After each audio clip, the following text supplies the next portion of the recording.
पूरे भारत को एक जगह ला करके और पूरे भारत को बुद्धमय बनाने की कोशिश कर रहे हैं। इसलिए मैं चाहूंगा मनीराम जी हम लोगों के बीच में हैं। मनीराम जी अपनी बात रखें। साथी मनीराम जी कहाँ हैं? आप जोरदार तालियों से उनका स्वागत करें। बहुत बहुत धन्यवाद साथियों। सभी ने जैसा कि निर्देश दिया गया था, आप सभी लोगों ने निर्देशों का पालन किया। सभी लोग जिम्मेदार साथी हैं। मैं सभी का अपना धन्यवाद देता हूं। साथियों, आज हम सब लोग इस प्रांगण में आए हुए हैं और इस प्रांगण में नहीं, इस देश के कोने कोने में हमारे बहुजन समुदाय के लोग अपने हक की लड़ाई जिस तरह से हमारे महापुरुष लड़ते चले आए हैं, आज हम सब लोग उसी लड़ाई को लड़ रहे हैं। साथियों, मैं दो शब्द बाबा साहब के जीवन पर डालना चाहूँगा। साथियों, उसने हमको इस मंजिल पे ला खड़ा किया है। अब हमारी सबकी नैतिक जिम्मेदारी बनती है कि हम उनके जो है विचारों को आगे बढ़ाए जाएं। साथियों, कहा गया है कि कुछ भूला और नया बता कर गया, कुछ भूला और नया बता कर गया, जो भी मिला वो सिखा कर गया और बदौलत उसी की संवरते गए हम, सच और जो आईना दिखा कर गया। जिंदगी बेवजह से ही जाया न गई, जिंदगी बेवजह से ही जाया न गई, हर लम्हा तजुर्बा बढ़ा कर गया और बच्चों के जिसके कफन न मिल पाए पर तुम्हें शान शौकत दिला कर गया। अगर मानते हो बदौलत दीन की है, अगर मानते हो बदौलत दीन की है, सम्मान से जीना सिखा कर गया और मगर पूछते हो चल तुम उन्हीं के जो पशुओं से नीचा बता कर गया। तो साथियों, आज के बाद इस लड़ाई को जारी रखना है। जिस तरह से हमारे पुराने एक महापुरुष ने कहा था कि जिस तरह से बरसात में एक मेढक के ऊपर 3-3, 4-4 मेढक चढ़ जाते हैं, तो ऊपर वाला कहता है कि हर हर गम, और बीच वाला कहता है ना तो खुशी ना तो गम, लेकिन नीचे वाला कहता है मर गए तो हम। तो साथियों, इस दलित समुदाय की ऐसी हालत सदियों से होती चली आई है। हम सब लोग दबे कुचले होते हुए भी अपने आंदोलन को बरकरार रखे। 1804 के क्रांति को देख लीजिए। उदय चम्मा ने गन्नौरी के किले में आग लगा दी। उसे पता था कि अंग्रेजों की पलटन यहाँ पे आके ठहरेगी। उसने पहले से बारूदी सुरंग बिछा के रखा था।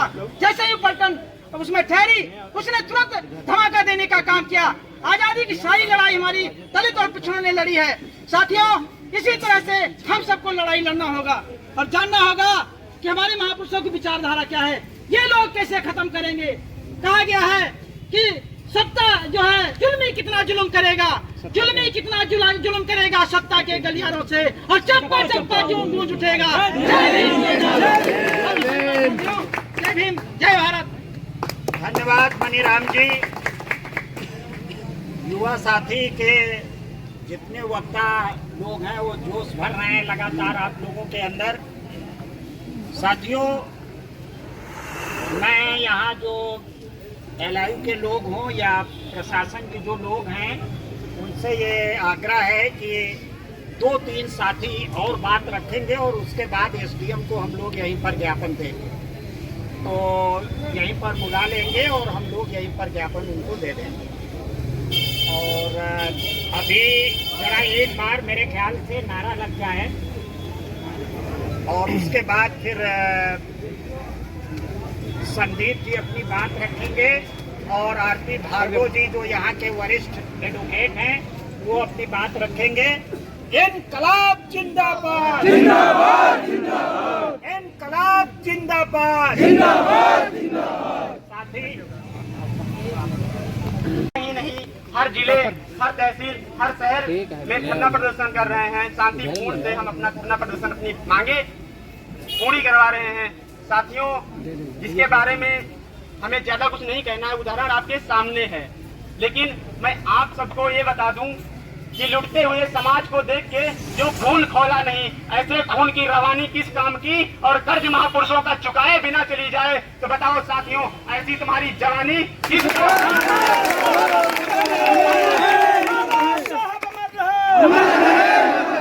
साथियों, शिक्षा के क्षेत्र में हमको पढ़ने का मौका नहीं मिला, लेकिन जब मौका मिला तो इस देश का नहीं दुनिया का सबसे विद्वान व्यक्ति बाबा साहब पैदा करके दिखाया।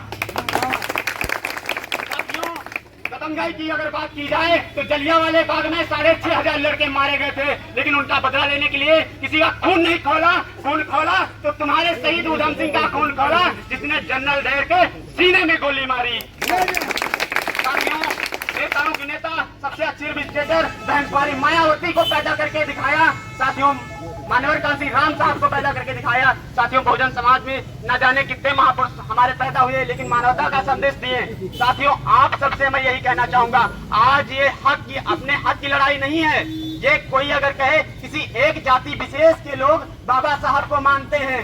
साथियों, अगर अपनी लड़ाई लड़ना होते तो कब के हम जीत गए होते। सौभाग्य इस देश का जो हम लोग देश की लड़ाई लड़ रहे हैं, मान सम्मान स्वाभिमान संविधान की लड़ाई लड़ रहे हैं। इसी के बाद जय भीम, जय संविधान। साथियों, अभी कालीचरण जी ने आपको और उत्साहित किया। अपने देश में संघर्षों के इतिहास की एक वानगी पेश करते हुए उन्होंने कहा कि हम लोग किस तरीके से इस देश को देते रहे हैं। बड़ी बड़ी कुर्बानियां भी दी और बड़े बड़े ग्रंथ भी दिए। आप जरा कल्पना करिए कि जब इस देश में कुछ लोगों को लिखने का मौका मिला तो उन्होंने मनुस्मृति लिखी, लेकिन जब इस देश के दलितों को लिखने का मौका मिला तो उन्होंने संविधान लिखा।